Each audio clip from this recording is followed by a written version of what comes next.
Hi everyone, welcome back to another video, and today we are going to be going over the discussion and the summary of everything that we saw from the latest trailer of patch 5.4. So 5.4 is the latest patch that is coming to the wonderful world of Final Fantasy XIV. It's coming out in exactly 1 week, and it's known as Futures Rewritten, patch 5.4. Now, sadly enough, the story of Shadowbringers did come to a conclusion, and a rather satisfactory ending if you ask me too. So if you haven't watched it yet, I'm not going to try to spoil too much for you, but so if you haven't seen it yet, then I really would advise going ahead and playing through it, or at least watching the cutscenes for that. They are amazing, by the way, so I don't end up spoiling too much for you in the game. So, with my live reaction of the trailer having been put out for a little while now, I felt that it was about time that I go through like each and every single part of the trailer itself, just may point out a few little details that we may have missed, and throw in just my 2 cents of what I think is going to happen. So, here we go, and we're moving right along to the trailer right away. So the first part is what we have here. We have a shadowy figure standing alongside this purple fiery cloud stuff. At first I thought that maybe it was part of Ishgard, but after getting a good look at it as well as the figure who's slowly coming toward us, I'm pretty sure that that happens to be Fandaniel. Especially with the voiceover kind of speaking over everything and just saying how pleased he is to finally make our acquaintance. And just judging by a lot of the architecture here, I'm guessing that we're in some part of Alamigo or Girobania. My number one best guess, however, would probably be the Magical Menagerie, where we had Xenos who we first summoned, Shinryu and everything, and kind of where he tried to take his own life. So I'm guessing that this place would hold a lot of significance for him, and maybe he sent Fandaniel to greet with maybe the Scions, or more specifically the Warrior of Light, and just kind of informing him of some kind of, I don't know, like maybe he's here to tell him exactly what's going on beyond the walls of Alamigo. Like he's here to kind of taunt the Warrior of Light to, why don't you come over to my place, like here in Galamal, I'm waiting for you, like I'm going to continue destroying everything until you show up. That's kind of the impression that I'm getting from him. Yeah, so you can actually get a much better view from this angle, so it definitely looks like the Magical Menagerie. And here is this guy. So I really don't know what to make too much of him. Except when I first saw this guy, I thought for sure that he was going to be part of Eden, basically. Like, this is going to be our kind of twisted version of Bahamut. And we're going to be fighting like some kind of the Warrior of Light's own incarnation of Bahamut. And I swear, that's really what I thought of before. But after getting a good look at everything, I'm really not so sure. It's because of this angle. Like when I paused it here, when I was going through it step by step, I realized that this is the Magical Menagerie. And so then I immediately thought like maybe it's a twisted version of Shinryu in front of Eden. But the more I look at it, the more I realize like there's no way. It doesn't make sense there, especially after everything that we learned from the last letter from the producer and how it was clearly stated that E9 and E10 were planning on being shown in the trailer itself, and we'll get more to that in a moment, but they did not mention anything about E11 or E12. So whatever this guy is, either he is some kind of, like, maybe he's like the true form of Fandaniel. That was another thing that kind of sprang to mind, and that would make sense in a lot of ways, at least to me it would. But more than anything, I'm guessing that this guy is some kind of, I don't know, like reincarnation of maybe none other than Zodiark. He just looks very twisted in a lot of ways. Just looking at his wings, like the little corkscrews, like I really don't know how else to really describe this guy, except there's a lot of inspiration. It's like the bare, basic shape of Bahamut, but it's not really Bahamut. I mean, if you really take a good look like at the corkscrew kind of twisty wings here, especially the head. I mean, the head alone looks like some kind of roots or vines are growing like right out of him. But then there's like all this dark purplish that kind of reminds me a bit of a void sense. So is it some kind of a void sense in fact? I'm definitely sure that it has something to do with Fandaniel's plan, whatever that may be, involving Zodiark. So maybe it's kind of like I don't know, maybe like a incarnation of Zodiark. Just like a tiny little bit of his power and what we can be expecting from when we eventually plan on facing up against him. Either way, from the looks of things, he's definitely going to be making an appearance right above the magical menagerie, and I'm guessing that he's probably a gift from Xenos. I mean, that is kind of what you would expect from Xenos. He's not the type who will send cards or flowers or chocolates to someone he likes. He would send them a bleeding dragon to kind of blow everything up just to prove a point. So we're actually getting a much bigger wide shot of him, a much better look. And yeah, so it's definitely Bahamut-ish shaped. And like, I don't know, like some parts of him just sort of remind me a little bit more of Nidhogg. And it was here where Shinryu ended up being destroyed, like after he was absorbed basically by Xenos, or maybe it was the other way around. Either way, this was where Shinryu fell. So maybe there's some kind of influence here as well. I don't know, I just look at this guy and it just looks so freaky. But if I had to make a bet on what I think it is, I do think that this is some kind of incarnation of Zodiark that's slowly starting to awaken. Which is actually a really good thing if you ask me, because 6.0 is supposed to be like the last expansion involving Zodiark and Hydaelyn. So we kind of have to start setting up like the story, or at least plant the idea that we're going to be facing off against Zodiark before the end of 6.0. Okay, so this here is a very interesting thing that I noticed here. So I think that this place is one of two things. One, it could be part of Boja. Personally, I don't think so. I think this is much more likely to be part of the next series of story involving the Sorrows of Wyert, because the next battle is supposed to be taking place inside Castra Marinum. And if I remember correctly, Castra Marinum was supposed to be like around the shores of Limsa, or at least around the Isle of Bilderbrand. And as you can see here, this looks like, I don't know, like maybe some kind of a submarine, and maybe this is really the only way we can actually get into the Castrum, which would be cool because we've never actually had like a Garlean submarine before. So maybe they are coming into the Castrum here because they're trying to find some kind of place where they can keep the weapons safe until they finish with them. That was my initial thought. So let's just say for a fact that this is Castra Marinum. We don't know for sure just yet, but if it is, it would make a good place to kind of hide because it really hasn't gotten that much attention lately, especially after Operation Archon. But I do think that this is going to be where we'll be taking part of the next battle with the Emerald Weapon, and we do see a lot more of that in just a moment.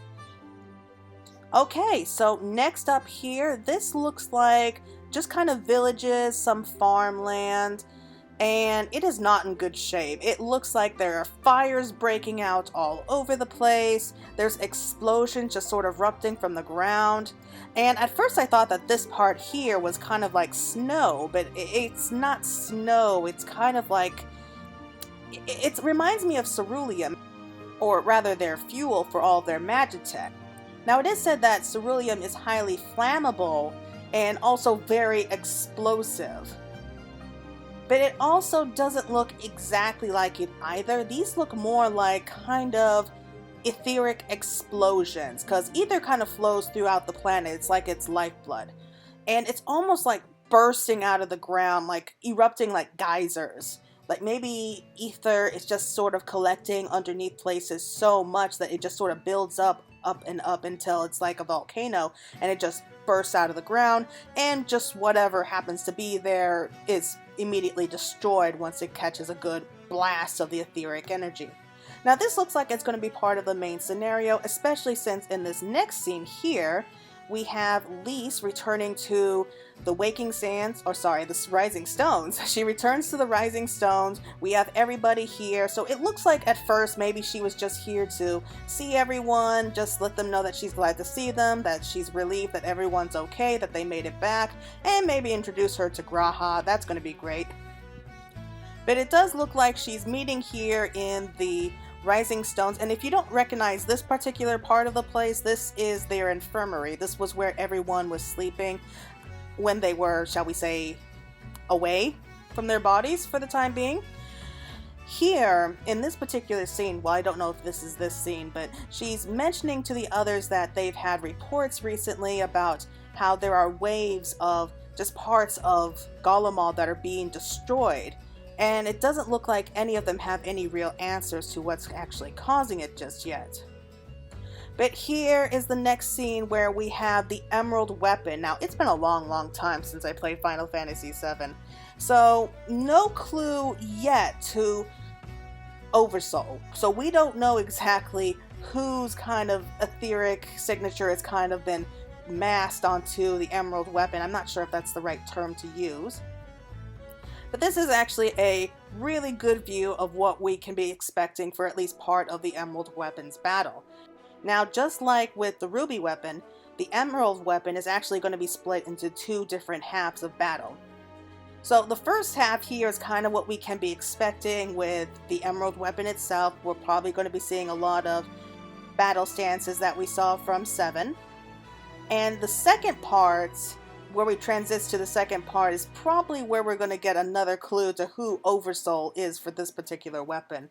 I'm actually kind of scared because I have a theory, like maybe, if I had to guess, it's either going to be the Emerald Weapon or the Diamond Weapon that's going to have kind of like an imprint of maybe Gaius himself. So I can imagine just how interesting that's going to be. So we see a lot of explosions, we have an AoE on the ground, something that we're going to have to watch out for. Here is a kind of a wide view of the Emerald Weapon, or rather what's become of it. So we actually see like several manifestations of its arms, and they're creating like kind of like balls of energy, probably going to be shooting at the rest of the party. Well, right above we have like the upper part of the Emerald Weapon firing lasers down like right on top of everyone. So that's actually kind of trippy. And as you can see here, like right below, there's going to be a lot of fire and destruction. So it looks like that only parts of the battlefield are going to be covered in this as well. So we're going to have to move to one side just to avoid all that fire.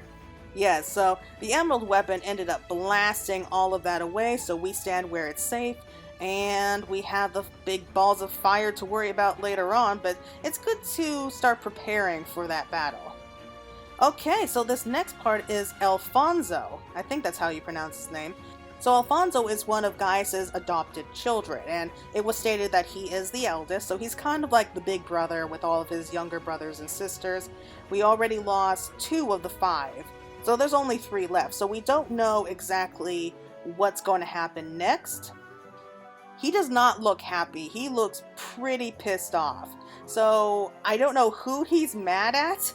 I mean, I think it could be multiple people, but the fact is that he knows that if this keeps up, then he's going to end up losing like his whole family, like all of his adopted brothers and sisters who he loves more than anything. So it's really getting to a point that he has to kind of step up and really decide what is best. I don't know exactly why he's doing all this yet. It hasn't been stated why he's so determined to go through with the weapons project, only that whatever it is they're fighting for, they're willing to die for it. So here is another view of the Emerald Weapon. So we can actually see that the 6 arms are not really attached to the Emerald Weapon. They're just sort of floating off, like all around it. So there's 6 hands all together, as well as the giant body. So that's a really good look at the Emerald Weapon, like a really good first impression of it. And so far, it looks fantastic. Moving on to this next part, I'm guessing that this is part of the Echo. We've seen several parts of this already from the Sorrows of Wyatt. So this here is Ellie. She's one of Gaius's adopted children as well, and kind of the younger sister to Alfonso and the others. Probably, she seems like the youngest, personally. That's what I think anyway. And judging just from the tint of the background here, this looks like another Echo flashback. So it looks like we are going to be seeing exactly who's going to be piloting this particular weapon. So first impressions are that it's not Ellie who's going to be operating the Emerald weapon. So it's probably either going to be Rex or Alfonso, so I'm not sure which one yet. If we continue with this scene, like, she's being dragged away, and it looks like she's being dragged away by one of her other adopted siblings, like I said, either Alfonso or Rex.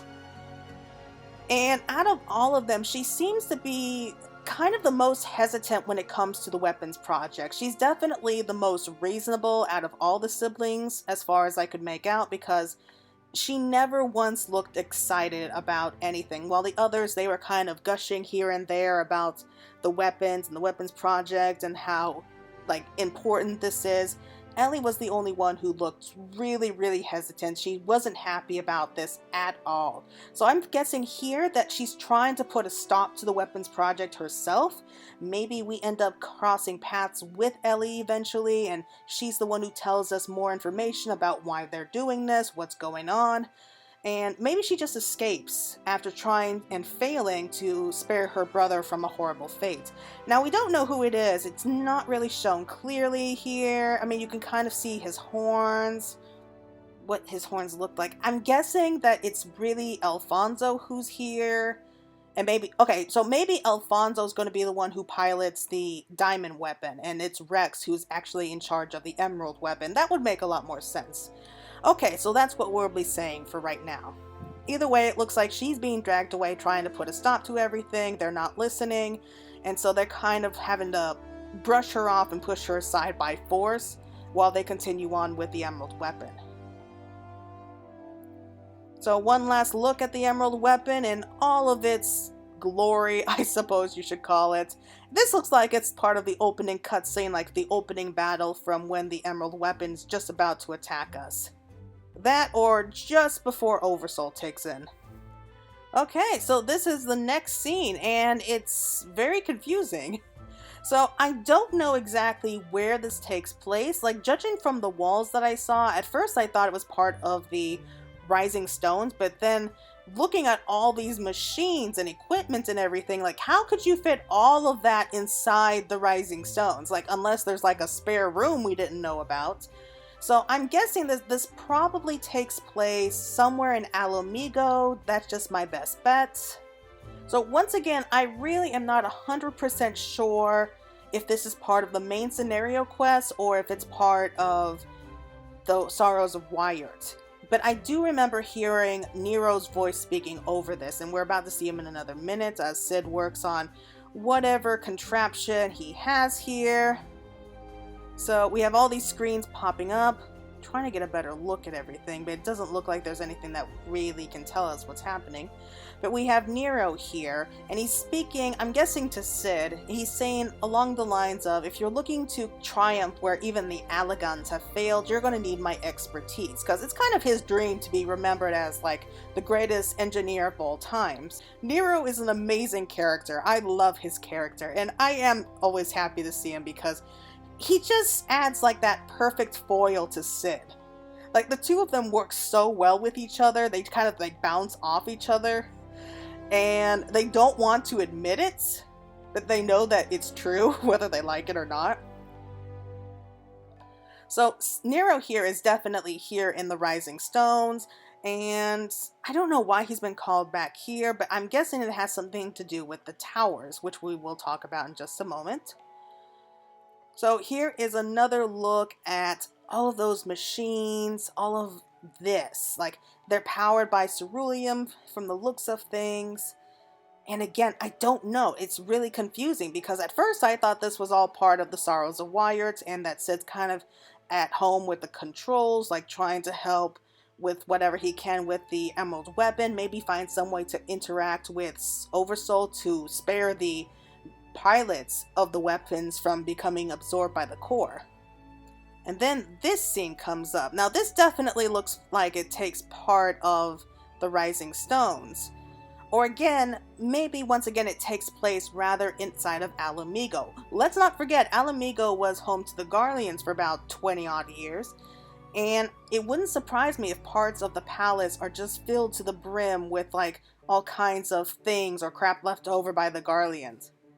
So it would make sense that they brought in like a ton of stuff from Alag and they were experimenting with it, trying to learn more information, because this is definitely a piece from Alag.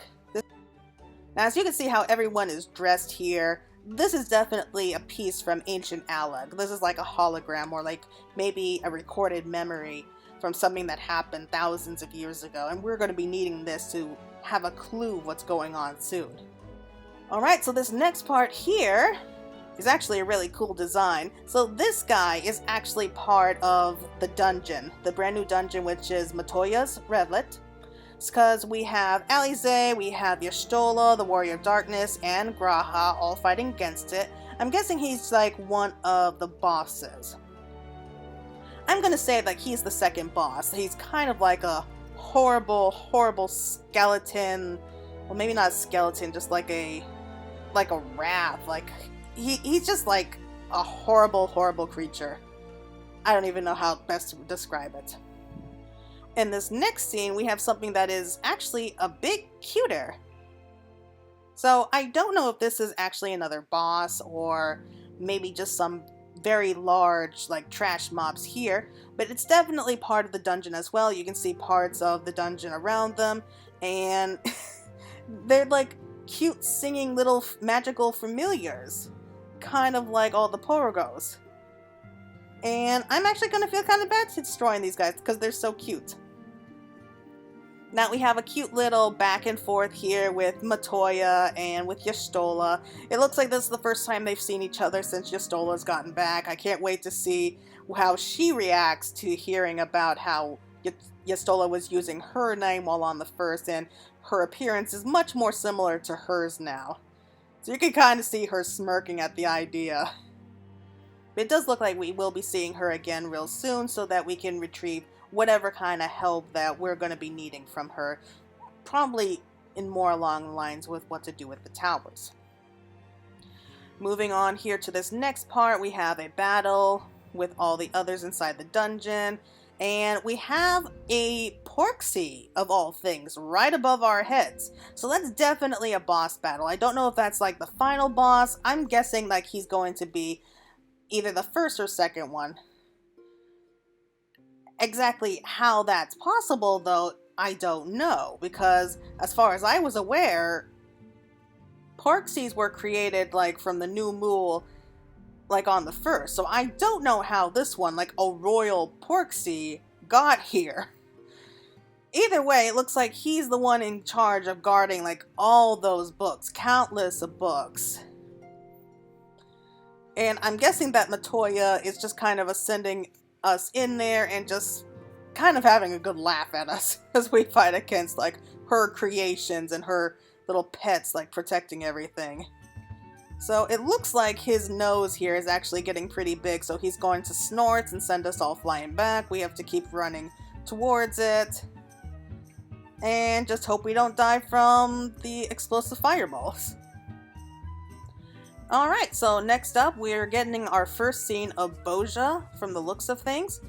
So we have Makoto here. She's standing probably in the ruins of Boja up against a fighter pilot, like one of those gliders, and she's definitely backing away. She's scared. I mean, she's not really much of a fighter. She's a pretty good healer. Fighter, not so much. So she keeps backing away, and it's definitely going to be a battle going on, especially since we have Misaja here, who has definitely betrayed us at this point. We're somewhere along the ruins of Boja. She's dressed as a Garlean herself, like in the Imperial garb. Standing right here behind her, though, is the Save the Queen, Brunhilde, which I am definitely betting is going to be like her distant ancestor who was sacrificed. So she's probably going to try to be tempering more people, though I find it strangely, what's the word? hypocritical of her, saying that the world is never going to change, people will never change, that they're just going to fall right back into their old ways where they don't care about other people, that they just kind of step on top of each other to get ahead in life. But that's basically what she's been doing all along, so she's really no better than how poorly she thinks of us, or rather, general people, especially when you see that smirk. So we get our first look at the new area, which is the Queen Sanctum, or something like that. This here is the glowing figure of a cat head, so this is actually some kind of symbolism for the queen. And it looks like in order for us to proceed further, we have to first deal with this particular statue. I do know that they said that you will only be able to fight certain bosses within this area, at least at first, until you unlock other parts of it. So here are some other boss battles. I'm guessing these are going to be much more like the skirmishes or the fates that you see around the Bojin Southern Front. So this is actually a whole new area, and it looks like it's all completely underground. So I don't know what these are. They don't look like Garleans or anything like that. Well, kind of. It's like Magitech mixed in with like the automatons that the dwarfs in the first made. I mean, you can see the 3 wheels on the bottom and like the guns sticking out of them, so I really don't know where they come from. Alright, next up is we have Makoto in the background as well as other members of the Southern Front. While we're kind of standing along with them, and it looks like we're up against all of these Garleans, including Misaja. And I'm betting that they are going to be fighting dirty here. So far, though, it doesn't look like she's resorted it to summoning the queen back out.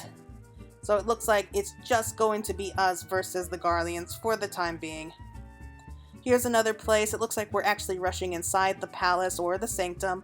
We have another big boss here waiting for us. Not looking forward to him. He looks like one of those giant gator-like powerhouses. Yeah, it's not going to be fun dealing with him. So this next part here is... oh crap, I forget his name, but he's another member of the Bojin Southern Front. Looks like he already took care of some Garlean forces in front of him, trying to clear the way. Here we got another close-up of one of the bosses for the next skirmish that we're going to be facing as we go charging like right into the Queen Sanctum. Yeah, breathing fire everywhere. He's definitely going to be stomping around and taking care of everyone.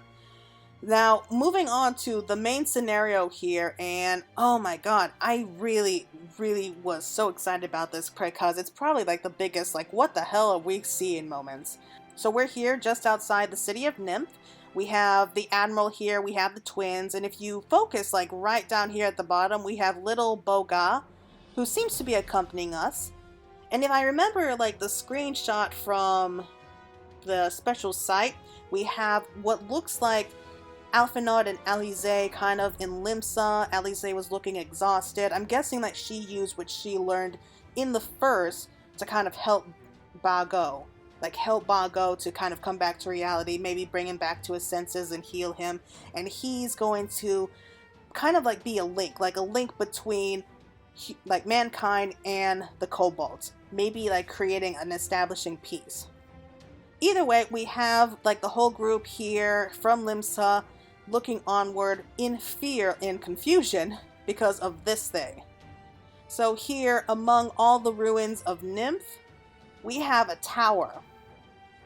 Now, no one knows exactly for sure what this tower was, but it definitely doesn't look like something that the Nimians created. At first glance, it looks kind of like a structure that we saw from the Weeping City of Mach. But it's not just here that the tower has appeared. It also appeared in Girobanya, which we're about to see. So, no one knows anything about it. No one knows anything about these towers, what they're for, like who created them, because it's like they just sprung up out of nowhere.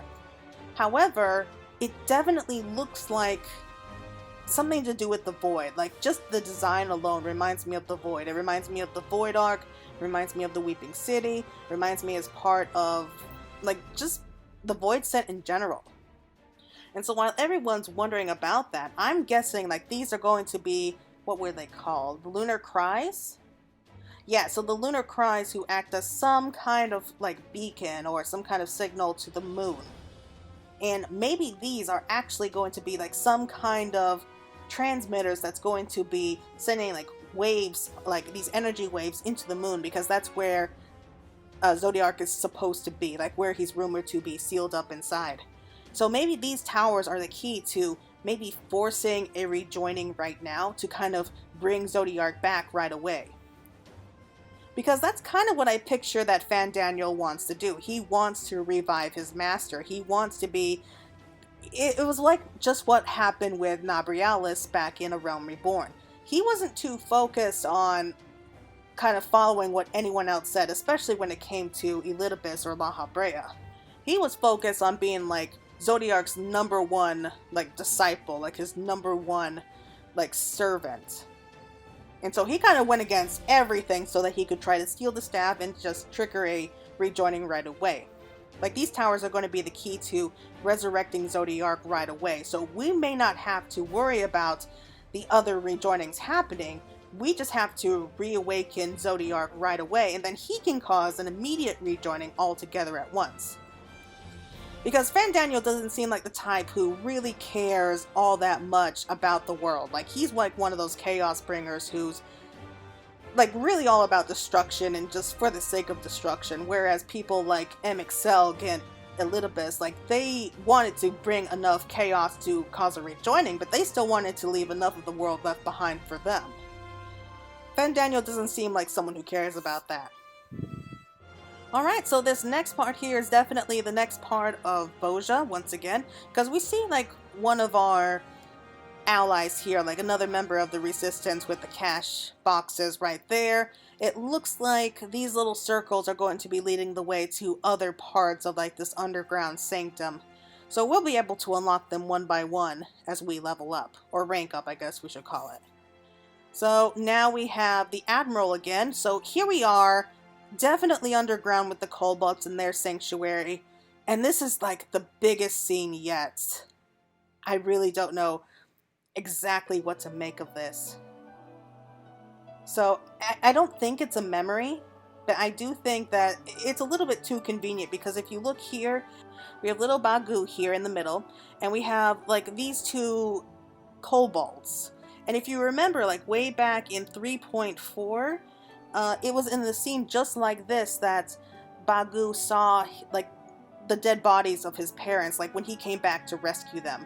And he saw them dead, and his grief was so great that he accidentally summoned Titan. So it's a little bit too similar. But we're definitely here underground in their sanctum. It looks like we have all these crates full of crystals. It looks like the Kobolds are planning another summoning of Titan. I really hope not. I really don't want to have to deal with Titan again. But the Admiral herself is here, and she's up against like the Matriarch or the Patriarch or just the leader of the Kobolds, and he's pointing a gun like right at her. So if you remember, the reason that the Kobolds are so angry with people is that they went back on their agreements, like their treaty. Like after the Calamity like 5 years ago, probably a lot longer than that by now, but after the Calamity, both sides were just so tired of fighting. They wanted to focus on rebuilding after the Calamity. So they didn't really want to spend too much time fighting each other. So they came up with a kind of peace treaty. You know, like when little kids, they're angry at each other and they like kind of draw a line in the sand and they say, everything on this side of the line is mine, everything on that side of the line is yours. You stick to your side, I'll stick to mine, and there won't be any problems. That was kind of what their treaty was with each other. However, it was the Lomensons who they were suddenly unhappy with their lot, and they tried to take more land, like from the Kobolds. And that's what led to summoning Titan in the first place. Yastola actually called the Admiral out on that more than once, like not only with the Kobolds, but with the Sahagin as well. So the Lomensons have it rough because they have to deal with Leviathan and Titan on both sides. So the Admiral here is kind of, maybe she's facing up to that, like maybe she's coming down to apologize in person and just wants to put a stop to all this fighting, because she can't really be fighting like at the borders while dealing with all of this crap at home. Like, she doesn't want to have to deal with, like, going off to fight battles, like, at the borders of the Gimlet Dark, while she's worrying that there's a chance that the Kobolds could summon Titan and then wipe out her city before she even gets home. So maybe she's here to apologize. Maybe she's here to offer herself up just to put a stop to all the fighting, all the summoning, trying to kind of take control of the situation to a point that we can learn to see eye to eye with each other. I mean, that's pretty big. I'm really looking forward to that scene. And so next up here is none other than an Ascian. And this is a very interesting scene because if you look behind this guy, you can actually see what is actually Eden. So this is all part of the Eden questline, and that makes sense because we did see a picture of an Ascian like right there on the cover art. Now we have the glyph in front of their face here, and people have already done research on it, so it turns out that this person is actually Mitron. Which is very interesting because as far as I knew, like even Emic Silk stated it, that apparently Oddbird and company were the ones who took care of both Lawdrift and Mitron. So Mitron isn't supposed to be here, so I don't know if this is actually part of maybe a memory, or maybe Mitron somehow survived the battle, unlike what everyone else thought, and maybe they're here to kind of re-trigger another flood of lights and just kind of finish what they started. Not entirely sure. I don't like the looks of things there. But next up we have another scene of what looks like the Alamegan Resistance. We see them all behind Elise here. And I don't really know where this takes place. I mean, at first I thought that it was the steppe, the Azim steppe.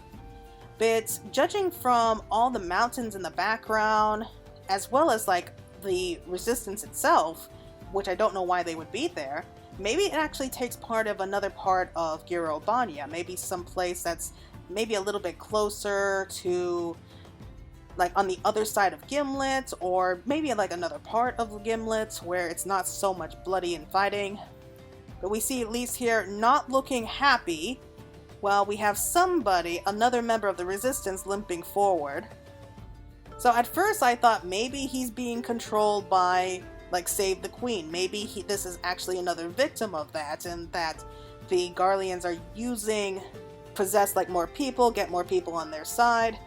Or maybe it's another primal. Maybe this has something to do with like that Bahamut's like copycat that we saw earlier who's going around tempering people. Not really sure why that would be happening, but hey, what do you know? Alright, so this next part here is another battle that looks like it's taken part inside of the next part of Bozja. We have here a Wraith.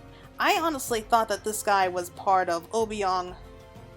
I honestly thought that this was actually part of the Palace of the Dead when I saw this guy, and like his design, it's very similar to his as well. It also looks a bit like an Ascian himself, but definitely some kind of ghostly figure from the past, like some kind of wraith or monster.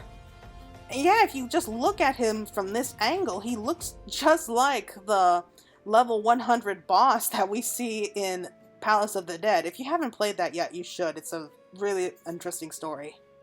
So another part here is another one that I can't say for sure is part of the main scenario or if it's part of Bozja itself.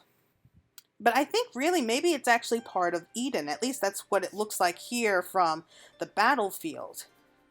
And we have in the background like this glowing tree, like this spectacular glowing plant just thriving, and like a kind of crystal like glowing inside.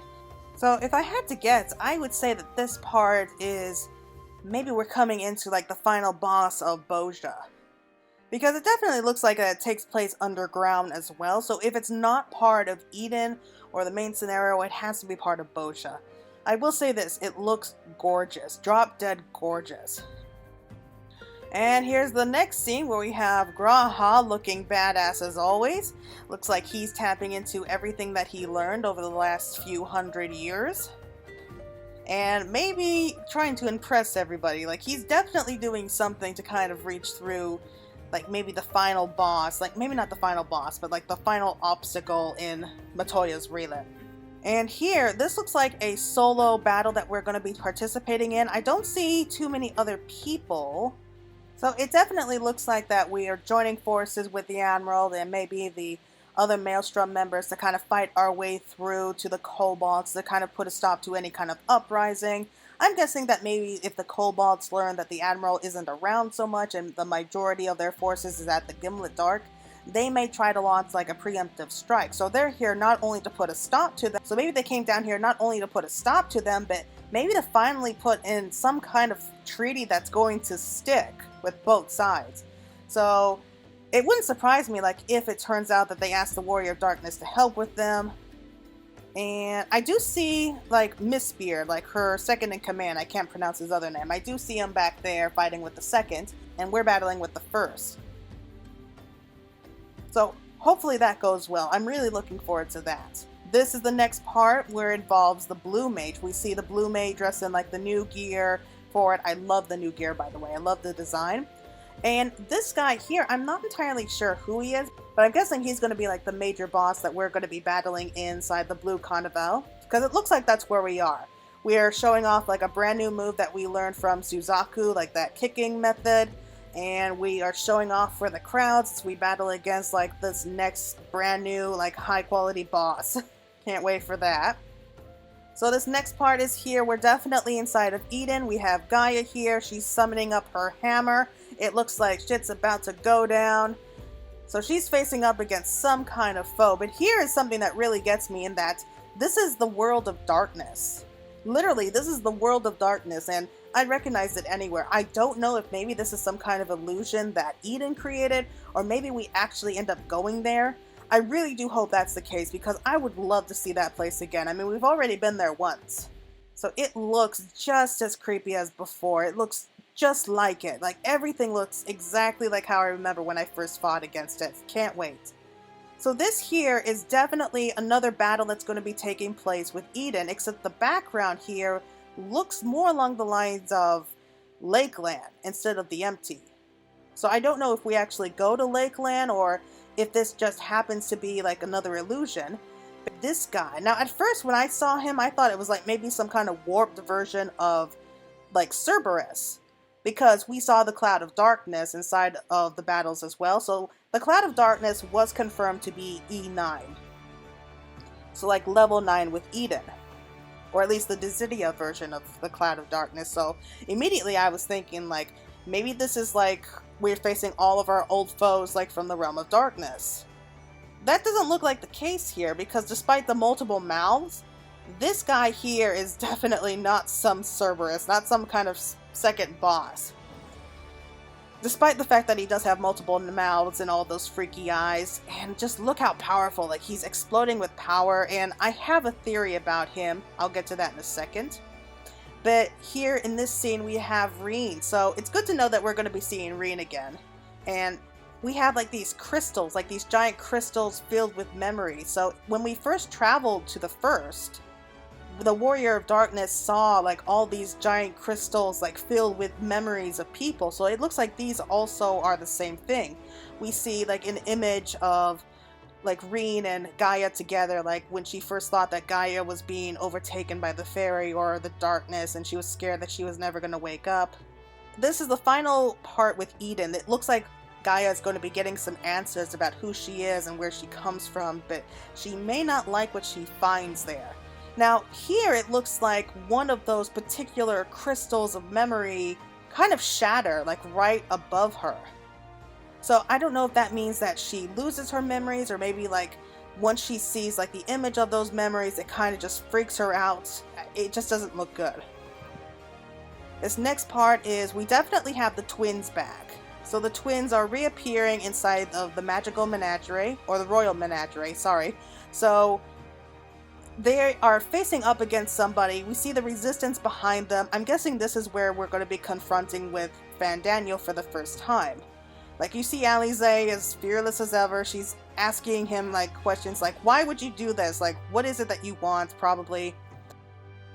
Here we have the dragon again. So I don't know. I still believe like this is a part of Zodiark's power. Maybe like Fandaniel's true form like taking place, and I don't know, it definitely seems like some kind of primal that we're going to be facing off here.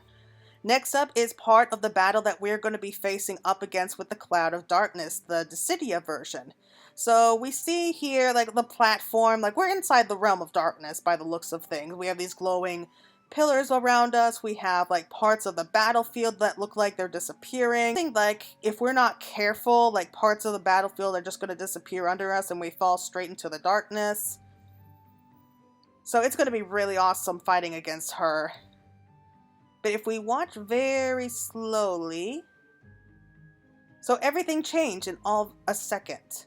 So instead of that dark realm with those glowing crystal pillars, we're now surrounded like in another dark place with like a dark crystal in the background. We have all these creepy warped trees. Even the platform itself transforms.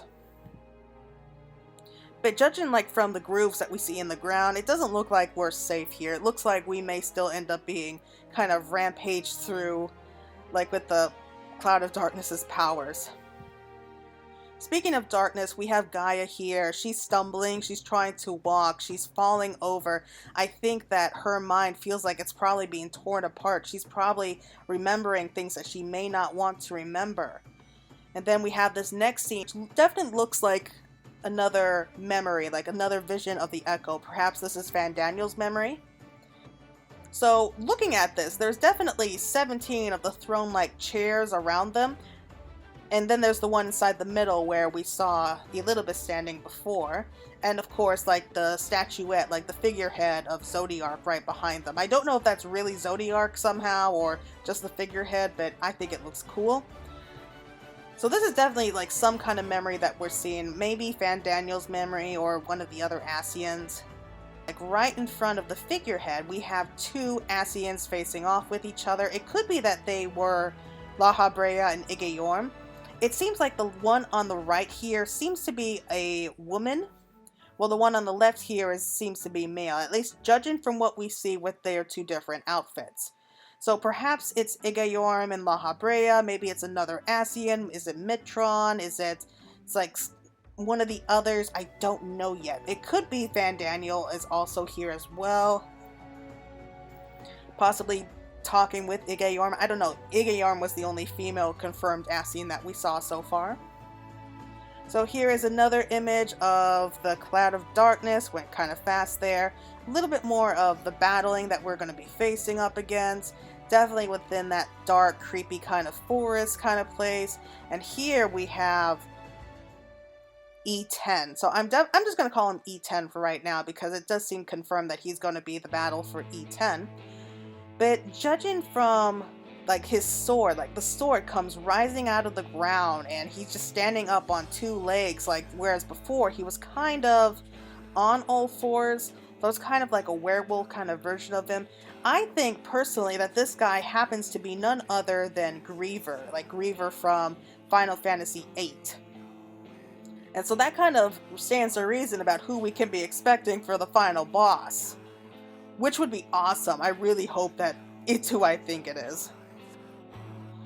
Either way, it looks like Gaia isn't doing so good. Like it looks like she's about to collapse. We see like this strange glowing platform like right behind her. It looks like her mind is like looks like it's being torn apart. She's definitely having some kind of mental relapse or having memories come rushing back or maybe even being erased. So this next one is actually us inside of the next part of Boja. It looks like we have another powerful foe that we're going to be up against. I'm guessing that this is going to be another boss from like the new skirmish that we're going to be a part of. We see like a glowing figurette, like a glowing moon. We have like the four swords like in its hands, like almost like a copycatted version of Ravana. So here we have another figurehead of some kind of, I don't know, like some kind of doll, robotic doll, like with spider legs, almost like Dr. Octopus, like sticking out of her back. She's battling against everyone, wiping everyone out with like fire and ice magic. Okay, so here we have a pretty big scene with Xenos, kinda, I'm guessing. He looks deadly serious. He doesn't look happy at all. He doesn't look like he's bored for once. He looks deeply, like deep in thought. Like I see the image of the Garlean symbol behind him, but he's turning his back on that. Maybe you can look into that, whatever kind of symbolism that you want. But here, this kind of is what surprises me in the fact that I think he's walking away from the throne, and he's actually stepping on top of his own sword and thus snapping it in half. Now, it was said that this particular sword was his favorite, like it was the one that he was seen most using, so I don't know why he would do that. Like, why would he just break his own sword? Just what is going through his head? I really can't wait to see what they do with Xenos from this point on. So this next part here actually looks like it's part of a transition scene, like between battles, like kind of how we had with Reen going on so far. So it looks like maybe Gaia, because in her background, it looks like that ultimate attack from Eden, like I can't even remember from which Final Fantasy, but it looks like a powerful attack is coming, and Gaia is going to be, I don't know, our final boss battle for Eden. Like, we have to somehow free Gaia from this terrible fairy, like inside her mind, who I am betting is actually Ultimecia, like from the distant future, and like maybe even another world. Like, she's the fairy and she's trying to gain control over Gaia's body.